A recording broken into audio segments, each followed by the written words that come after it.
Welcome, and thank you for joining us today. We're going to look at the Model 3250 osmometer and the OsmoTECH XT single sample microosmometer.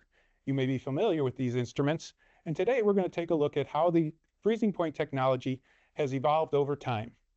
Let's take a look. Now let's take a look at the freezing technology of the Model 3250 osmometer. We have to start with the heat transfer fluid, which is required to cool the larger sample size of the 250 microliters required in the instrument. We then have to talk about the stir wire and the sample probe combination there. The stir wire is used to stir the sample during the cooling process and is also used to cause the crystallization internally to the sample cup versus the outside impact on our other instruments.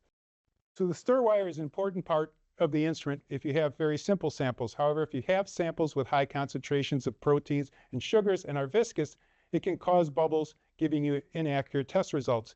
This is important in the biotech industry. Let's talk now about the freezing process of the OsmoTECH XT.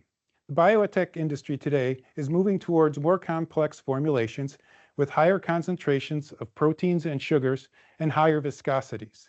The OsmoTECH XT was designed with intelligent freezing technology to give us more precise and accurate results on these more complex samples we're seeing in the biotech industry today. It also allows us to have the widest range in the marketplace of 0 to 4,000 milliosmoles. I would also like to point out that the OsmoTECH XT does not require heat transfer fluid because of the small 20 microliter sample size, and also uses external nucleation to crystallize the sample.